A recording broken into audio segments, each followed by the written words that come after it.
Salut à tous, bienvenue dans The Programmatic Society, un programme qui vous propose d'entendre chaque semaine la voix de ceux qui font le marché du programmatique, en français dans le son, international dans le ton. Une émission soutenue par Orange Advertising, France Télévisions Publicité, Smile Wanted et TradeLab, avec pour partenaires médias CB News et Redcard. Partenaire opérationnel, le MBA spécialisé Digital Marketing and Business de l'EFAP. Ce contenu est accessible également en podcast sur les principales plateformes d'écoute. Cette semaine, notre thème est le suivant. Comment devient-on trader programmatique ? D'après le site définitionmarketing.com, un trader média ou trader programmatique est une personne en charge de l'optimisation de l'achat d'espace publicitaire effectué en programmatique pour le compte d'un annonceur. Le trader programmatique travaille généralement au sein d'une agence média ou d'un trading desk.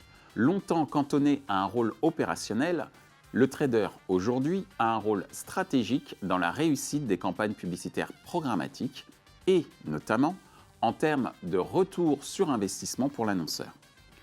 Quelles sont les compétences nécessaires pour devenir trader programmatique ? Pourquoi devenir trader programmatique ? Avec une omniprésence de la data dans l'ensemble des stratégies d'achat programmatique, quelles sont les pistes d'évolution du rôle de trader programmatique ? Pour en discuter, Hélène Sestari de Publicis Media, Florent Couton d'Avas Programmatic Hub, Cédric Dir de Scaze, Florent Yon d'OMD. Bonjour à tous, bienvenue dans The Programmatic Society. Aujourd'hui, nous allons évoquer un rôle essentiel sans qui l'écosystème ne fonctionnerait pas. Ce rôle essentiel, c'est le trader programmatique, également parfois appelé trader média. Et ma première question, c'est tout simplement, et je commencerai par toi Hélène, comment tu peux définir le rôle de trader programmatique ? Un trader programmatique, c'est quelqu'un qui va acheter de l'espace publicitaire de façon automatisée sur des milliers de sites internet. Donc son métier, ça va être de faire de la stratégie média, le bilan de la campagne, le reporting, et engager un dialogue, on va dire, avec son client pour pouvoir optimiser justement les campagnes prochaines. En fait. C'est ça un trader programmatique. Merci Hélène pour cette réponse claire et concise. Florent d'OMD. Alors je préviens tout de suite, nous avons deux Florent sur le plateau. Ils vont avoir un nom à particules. Donc nous aurons Florent d'OMD et Florent d'Avas. Et après nous passerons à Cédric. Florent. Alors du coup, je rejoins du coup ce qu'a dit ma camarade, mais c'est vrai que d'un point de vue plutôt agence, en tout cas, c'est comme ça qu'il est identifié chez OMD. C'est vraiment un expert sur son levier. Il va accompagner de A à Z son client, de la recommandation stratégique jusqu'à l'analyse de campagne, en passant par la programmation, par le déploiement. Et ça en toute transparence, puisqu'il va justement proposer à son client différentes lignes stratégiques avec des coûts associés, donc transparence totale sur la stratégie et sur les coûts. Il va avoir plusieurs casquettes, chez nous en tout cas, celle de conseil, puisqu'il va devoir recommander à son client une stratégie qui va être la plus efficace possible, celle opérationnelle, donc technique, une casquette plus technique, où là il va devoir traduire sa recommandation sur le DSP et optimiser en temps réel dans l'atteinte des KPI clients, que ce soit sur la visibilité, sur le reach. Je rappelle juste que la DSP, donc Demand Side Platform, est l'outil clé. C'est la plateforme d'achat qui fait qu'il existe. Effectivement.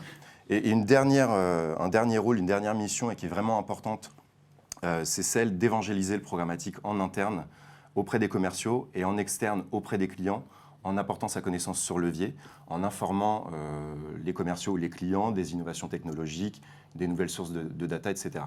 Donc c'est vrai que c'est un métier qui est assez complet, qui est assez polyvalent. Merci Florent d'OMD. Florent d'Avas, comment définirais-tu le rôle de trader programmatique ? Je dirais qu'il n'y a pas de bonne ou de mauvaise définition du trader. En fait, la définition du rôle d'un trader programmatique va dépendre de l'organisation des agences. Tu parlais d'OMD, on va avoir un profil peut-être un peu plus hybride qui va travailler sur la recommandation. le rôle, on va dire, basique et qui fera consensus d'un trader, c'est la partie setup, optimisation, reporting. Chez Havas, on va vraiment avoir ce volet setup, optimisation, reporting.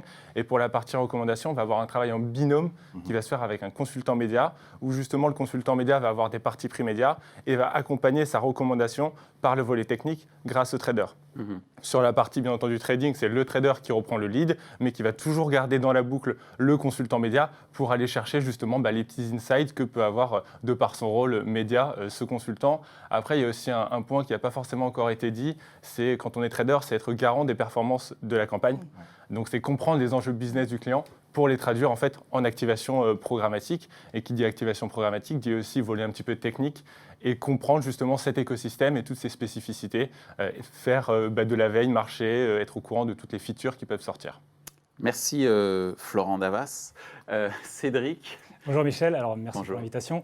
Alors il y a beaucoup de choses qui ont été dites. Si je devais récapituler, je dirais que la principale mission du trader, ça va être de gérer l'ensemble justement des missions qui englobent la gestion de la campagne publicitaire, que ça soit de la réception du brief client une fois que l'OI a été signé avec l'équipe commerciale. Il va devoir appliquer ça sur généralement le DSP, c'est l'outil ou l'interface qu'il utilise. Donc il traduit ça sur son outil, il lance la campagne, évidemment il a un suivi et une optimisation.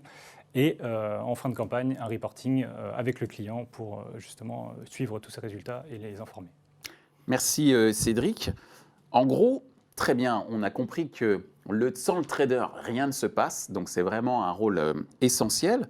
Mais quelles sont les compétences à avoir pour devenir trader? Alors justement, Hélène, puisque tu travailles au sein de l'équipe RH de Publicis Media, qu'est-ce que tu peux nous en dire sur tes attentes, ou en tout cas les attentes du management de Publicis Media par rapport à un trader?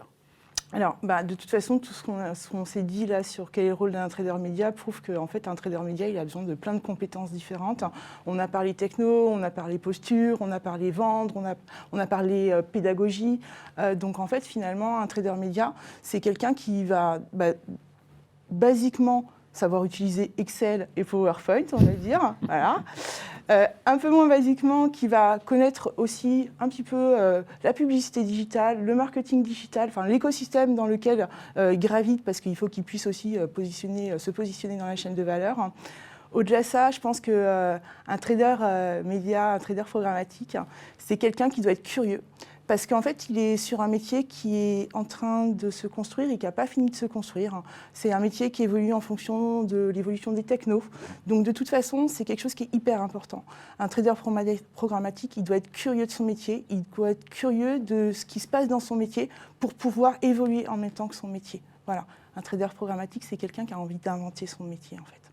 On gardera cette phrase, quelle punchline. Un trader programmatique est quelqu'un qui a envie d'inventer son métier. Exactement. Et je suis assez d'accord, et c'est ce qui fait d'ailleurs le charme de l'industrie publicitaire digitale au sens large, mais c'est particulièrement vrai pour le trader programmatique. Merci de l'avoir rappelé. Florent d'OMD. Alors, donc, c'est aujourd'hui les compétences clés, en tout cas du trader, ou du moins, on est toujours en quête du mouton à 5 pattes, puisque le trader, il doit être multitâche, multifonction. C'est un peu l'inspecteur gadget du programmatique. Quel de punchline aujourd'hui, inspecteur gadget. Vous pourrez le relayer sur les réseaux sociaux. Ah ouais. Pour vous, il n'y a pas de souci. Du coup, il va être aussi à l'aise devant un Excel ou sa console d'achat que devant un client. Et on va lui demander aussi d'être autonome, d'être responsable et d'être rigoureux, puisqu'il va avoir la main sur le budget de son client. Et il est garant de la réussite de sa campagne. Et enfin, c'est un point que Florent Davas a relevé tout à l'heure, c'est être à l'écoute de son client pour comprendre au mieux les attentes, les besoins, les enjeux commerciaux et les enjeux marketing de son client. Merci Florent d'OMD. Hélène, tu veux dire quelque chose? Pour rebondir sur ce que disait Florent d'OMD, je pense que c'est aussi quelqu'un qui a envie d'accompagner son client dans ce challenge de toujours faire mieux et de toujours optimiser les campagnes. Enfin, ça va être aussi un vrai partenaire de son client parce qu'en plus d'être pédagogue avec lui sur les possibilités, les nouvelles technologies aussi, il aura à cœur de l'accompagner pour mettre en place la meilleure campagne, atteindre les meilleurs objectifs possibles et optimiser ça de façon optimale. En fait, voilà. De ce que j'entends, et vous allez compléter Florent Davas et Cédric, il faut quand même avoir aussi une certaine force de caractère. C'est-à-dire qu'il faut être hyper persévérant parce qu'on sait très bien que dans ce marché, rien ne marche du premier coup. Non. Exactement. Donc, Justement, pareil, question pour toi, Florent. Quelles sont les compétences à avoir pour devenir trader? C'est quoi tes exigences ou les exigences d'Avas sur ce rôle? On est quand même un petit peu sur le job de l'année. Ça fait plusieurs années qu'on est sur le job de l'année. Ouais. Clairement, il y a beaucoup plus de demandes de la part des annonceurs, des agences, des training desks sur ce profil et qu'il y a d'offres. Donc, on est en droit d'attendre de la rigueur, de la curiosité, un goût pour les chiffres, mais d'aller peut-être un petit peu plus loin, notamment sur les profils seniors. Quand on dit goût pour les chiffres, c'est aussi savoir les faire parler.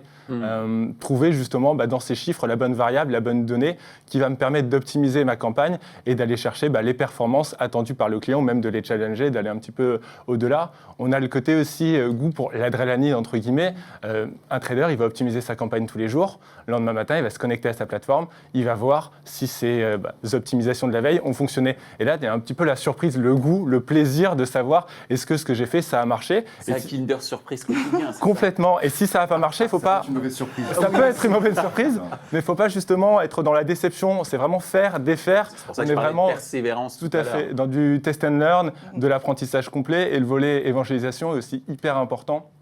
On a encore parfois la fameuse phrase « mettre une campagne en ligne, c'est appuyer sur un bouton ». Ça a encore un petit peu la vie dure. Aujourd'hui, c'est bien entendu pas le cas, ça n'a jamais été le cas en trading programmatique d'appuyer sur un bouton pour mettre une campagne en ligne. Il y a vraiment la nécessité donc, pour les annonceurs de comprendre ce que fait un trader, notamment via des Vimavi, je pense qu'on fait tout ça aujourd'hui, où le trader va ouvrir le capot de sa machine et expliquer ce qu'il fait concrètement. Et donc c'est d'avoir un trading qui va être simplifié tout en étant sophistiqué, donc simplifié mais pas simpliste. Et transparent. Et transparent. Tu ouvres le capot comme tu viens de l'évoquer. Merci Florent Navas. Cédric?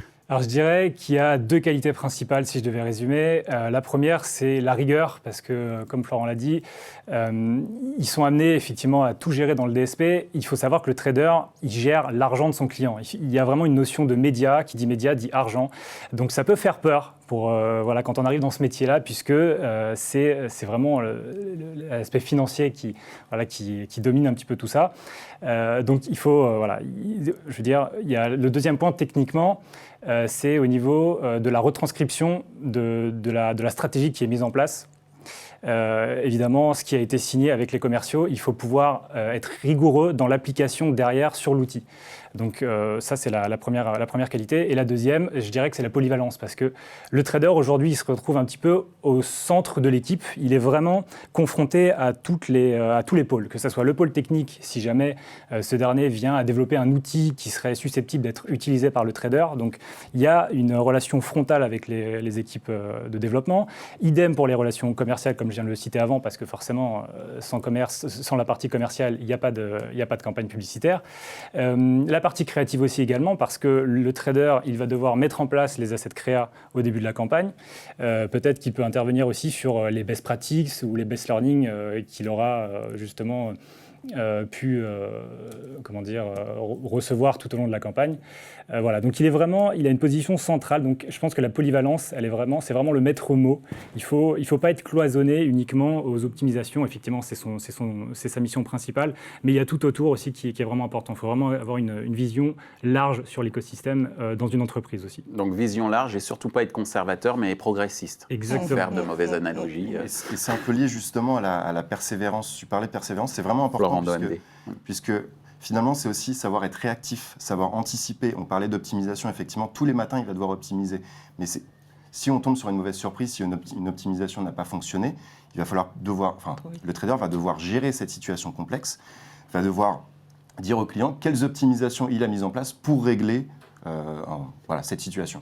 C'est désolé, mais je vais faire un parallèle avec un soft skill. Il ne faut pas avoir un ego surdimensionné, quoi. Il faut savoir se remettre en question constamment et même admettre certaines erreurs et pouvoir en tout cas les analyser pour justement apprendre et faire mieux la fois d'après. Et admettre qu'on est dépendant aussi par rapport aux plateformes. Être accompagné par des algos, comme tu dis, par des plateformes, par des solutions, et que c'est ces dernières qui vont un petit peu dicter le quotidien d'un trader. Et je compléterai peut-être aussi par une culture média qui est nécessaire, même si elle s'acquiert peut-être plus facilement que toute la partie technologique. Forcément, on évolue dans ce secteur, donc il est nécessaire d'avoir une bonne vision de cet écosystème.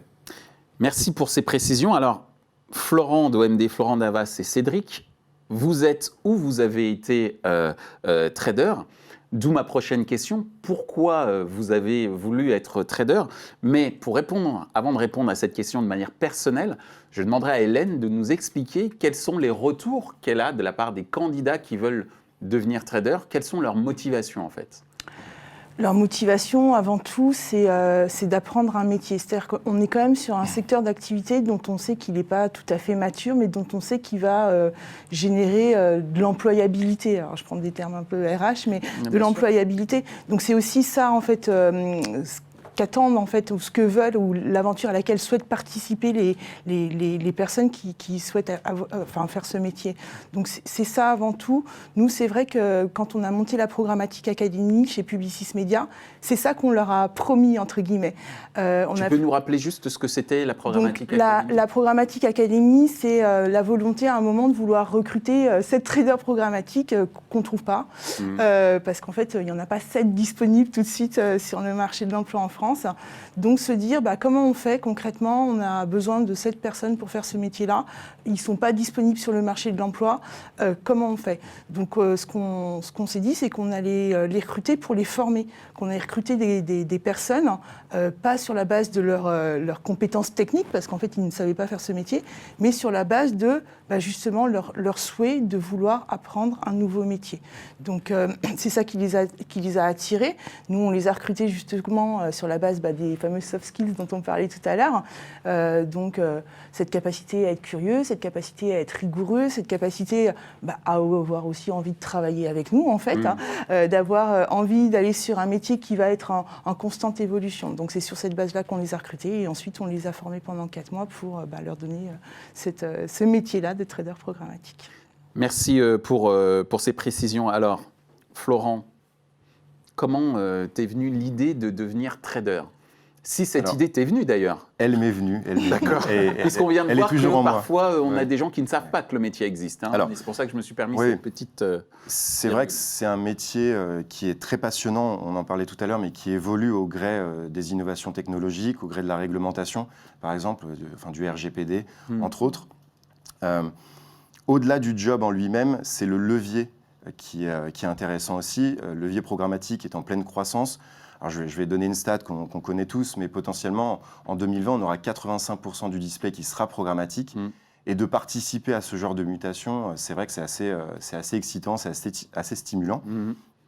Et pour parler de mon expérience personnelle, moi j'ai commencé en tant qu'acheteur display classique, avec cette volonté de plus d'autonomie, d'être vraiment, comme on dit, les mains dans le cambouis, d'être au cœur de l'action. Et c'est ce que le programmatique m'a permis d'avoir justement, c'est cette autonomie, pouvoir optimiser mes campagnes, pouvoir présenter, pouvoir justifier la réussite de ma campagne, pouvoir montrer les performances de campagne à mon client. Merci Florent. Florent, chez Havas, comment t'es venue l'idée de devenir trader? J'ai peut-être eu un parcours un petit peu différent parce que moi j'ai aussi commencé par la partie conseil justement et pour comprendre ce que je conseillais vraiment, ce que je faisais, conseil programmatique justement, j'ai voulu mettre un petit peu plus les mains dans le cambouis, c'est exactement ce que tu disais, les mains dans les plateformes pour justement être à même de mieux recommander, mieux accompagner les clients et aujourd'hui avec un peu plus de recul, étant moins sur la partie opérationnelle mais plus stratégique, je me rends compte que j'ai vraiment compris ce qu'était le programmatique, ce que je faisais grâce au trading tout simplement des campagnes et de manière un peu plus global, de toute façon, être trader programmatique ouvre la voie à de nombreux postes. On peut continuer à se spécialiser dans la tech en intégrant des technos, des algos, même le côté sell-side, donc le côté des éditeurs qui vont mettre à dispo leurs inventaires. On peut après se tourner vers un métier un peu plus commercial, dans une régie, ou persévérer dans cette voie, gravir les échelons et revenir, pourquoi pas, sur tout ce qui est account management et la partie un peu plus stratégique. Donc c'est vraiment une multitude d'opportunités de devenir trader. La preuve, c'est que toi, tu as évolué, puisqu'aujourd'hui, tu fais quoi aujourd'hui? Alors aujourd'hui, je remonte sur des problématiques un petit peu plus globales, à la fois sur le marketing pour l'interne, pour accompagner les consultants et les traders, mais aussi accompagner nos clients partenaires sur la compréhension de ce métier et toutes ces petites spécificités qu'on aime. Merci Florent. Cédric, Alors personnellement, moi c'est un petit peu comme tu l'as dit précédemment, je ne connaissais pas ce métier, je faisais partie de ces gens-là. C'était en 2012, donc c'était un peu les prémices de la programmatique, ça fait maintenant 7 ans. J'étais en fin d'études et j'ai commencé du coup en alternance en tant que trader média. Juste avant ça, j'étais chef de projet web et j'ai trouvé sur la fiche de poste beaucoup de similitudes, comme voilà, pouvoir gérer certains logiciels comme Photoshop, être amené à gérer un projet de A à Z, donc là c'était pas un site internet mais c'était la campagne du client, savoir vraiment avoir une relation importante avec le client, donc une aisance relationnelle, pas comme ce que je viens d'avoir, désolé. Nous sommes tous des humains, pas des robots. Merci, c'est gentil. Donc voilà, il y avait beaucoup de similitudes et sur le tas, en fait du coup j'ai appris sur le tas, effectivement, voilà, on a appris à connaître les DSP, les différents outils avec lesquels on traite tous les jours et c'était une évolution, voilà, ça s'est passé comme ça dans ma carrière personnelle. Aujourd'hui, je suis un petit peu comme les deux Florent, donc head of de Skyze. Et je suis amené à maintenant gérer toute une équipe trading et avoir, en plus de la relation client, à côté un petit peu plus business avec le pôle commercial aussi. Merci Cédric. Nous en arrivons à notre dernière question. Et oui, ça passe vite. Avec l'omniprésence de la data qui est vraiment partout, donc ces différentes informations stratégiques pour optimiser les campagnes, donc avec l'omniprésence de la data dans l'ensemble des stratégies d'achat programmatique, quelles sont les pistes d'évolution du rôle de trader? Hélène. Mais elles sont multiples, en fait, encore une fois, pour faire écho aux multiples compétences dont un trader, que le trader doit avoir, forcément, les chemins de carrière, ils sont multiples. En plus, je dirais qu'il y a ceux qu'on connaît aujourd'hui et ceux qu'on ne connaît pas encore, donc c'est exponentiel, si je puis dire. L'intelligence artificielle, voilà. Exactement. Par exemple. Après, ce qu'on a vu, c'est qu'un trader, c'est quelqu'un qui a à la fois un profil un peu technique, que c'est quand même quelqu'un qui a aussi un profil un peu commercial, que c'est quelqu'un qui doit aussi avoir pas mal de leadership parce qu'il doit, j'allais dire, un peu prêcher la bonne parole en interne, vulgariser son discours. Donc à partir de là, je pense qu'à peu près tout est ouvert. Remonter sur du conseil stratégique, ça c'est quelque chose d'assez logique, surtout quand on est assez animé par la relation client et par l'aspect un peu leadership du sujet en interne. Après, on peut aller rester dans ces parcours très techno, monter tous les échelons de management. On peut aussi, je pense, aller faire des carrières dans la data, comment analyser mieux les data. Enfin, c'est vrai qu'il y a quand même cette dimension-là dans le poste de trader programmatique. Comment lire la data, comment l'analyser, comment la faire parler. Ça, je pense que c'est aussi des métiers vers lesquels les traders programmatiques pourront aller, en fait. Merci Hélène. Florent? Alors exactement, parce qu'aujourd'hui, le trader, il va être face à des milliers, à un océan de data. Il va devoir faire le tri. Il va devoir proposer à son client le segment d'audience qui va être le plus adapté à la cible client. Après, dans le cas où le client est NDMP, il aura aussi la possibilité de créer lui-même ses segments et de pouvoir les activer. Après, on parle d'omniprésence de la data. C'est le cas aujourd'hui. Il y a peut-être un sujet qu'il faudra développer sur une autre émission où justement à savoir comment évolue le rôle du trader sans l'évolution, sans l'omniprésence de la data, puisqu'on nous parle d'un avenir sans cookies. Donc dans quelques mois, voilà, parler du rôle de trader sur davantage de contexte. Des éditeurs nous annonçaient récemment, il y a quelques semaines, c'est le cas de Libération qui a annoncé la suppression des trackings publicitaires sur son site. On en a parlé dans une émission juste avant. C'est très bien, justement. Voilà, c'est un sujet, une ancienne c'est un maison sujet d'actualité. donc je les salue à nouveau, mais c'est là où j'ai commencé ma carrière, donc c'est pour ça que ça me parle. Effectivement, Libération a annoncé que pour l'ensemble de ses abonnés, il n'y avait plus de traceurs publicitaires. Donc c'est pour ça que l'omniprésence de la data, voilà, ça sera à mesurer et on verra justement l'évolution de ce métier-là dans quelques mois. Merci Florent pour ces précisions. Florent, chez Havas. Pour rebondir sur ce que disait Hélène, on a aussi la partie data analyst vraiment qui prend un petit peu le pas, de plus en plus de données, on se rejoint tous, ça fait consensus. Donc ça sera un petit peu comment tirer la bonne donnée justement de toutes les variables, de tout l'océan, justement le terme que tu employais, de données qui mettent à disposition. Et en même temps, de l'autre côté, on a des plateformes de plus en plus automatisées, des algos de plus en plus puissants qui analysent forcément, parce que ce sont des algos plus de données et surtout en un laps de temps plus court qu'un humain. Et est-ce qu'à terme, ça ne sera pas l'homme et sa machine, avec l'homme qui guide la machine, plus en tant que consultant un peu hybride, à la fois média et qui a même de maîtriser sa machine, et la machine qui, elle, va optimiser du mieux qu'elle le puisse et dans le cadre qui a été défini par le trader hybride, si l'on peut dire. Merci Florent. Cédric, Alors, tu as le mot de la fin. Oui, c'est gentil. Alors, si je reprends un petit peu ce que Florent vient de dire, au niveau de la data, effectivement, il y a énormément beaucoup de segments qui sont utilisés. Après, il faut savoir que l'ensemble des segments, c'est le trader qui va les mettre en place. Mais ça arrive qu'en fonction de la thématique d'un client, ça ne soit pas un segment qu'on a branché au début qui fasse la différence. En fait, il arrive que ça soit un segment B qu'on n'a pas du tout pensé, qui permette de faire une conversion. Alors, après, il y a l'autre sujet, c'est effectivement, on va vers le cookie-less. Je pense que même si on garde ça en tête, il va y avoir tout ce qui est fingerprint qui va rentrer, donc il faut s'adapter un petit peu aux technologies qu'on utilise. Et donc le trader, même si c'est plus le même type de data, il va devoir s'adapter à ce fingerprint dans ses outils. Et au final, on retombe sur la même conclusion, effectivement. Oui, effectivement, ça conclut. Mais en tout cas, merci beaucoup Cédric, merci Florent de chez Havas, Florent chez OMD, merci Hélène de chez Publicis, de nous avoir éclairé justement sur ce rôle important sans qui rien ne se passe, à savoir le trader programmatique qui a un rôle vraiment important, comme je viens de le dire, et de nous avoir expliqué que, au-delà d'avoir une compétence technique, il fallait avoir un certain nombre de soft skills, et que, on en recherche, c'est difficile d'en trouver. Donc, mesdames, messieurs, envoyez vos CV chez Publicis, Havas, OMD et Scaze qui nous ont fait donc, la gentillesse de venir à The Programmatic Society. Merci à vous. Merci beaucoup. Ainsi s'achève ce débat sur le métier de trader programmatique. Les points à retenir de nos échanges sont les suivants. 1. Le trader a aujourd'hui un rôle polyvalent. Conseil auprès de l'annonceur, implémentation des campagnes, optimisation des résultats. 2. En termes de savoir-être, le métier exige de la curiosité, de l'autonomie et de la persévérance. 3. Être trader, c'est inventer son propre métier. Merci à Orange Advertising, France Télévisions, Smile Wanted et TradeLab pour leur soutien. Partenaire média CB News, Redcard. Partenaire opérationnel, le MBA spécialisé Digital Marketing and Business de l'EFAP. Ce contenu est accessible également en podcast sur les principales plateformes d'écoute. Merci également à l'ensemble des équipes d'Atelier B pour la réalisation de ce programme.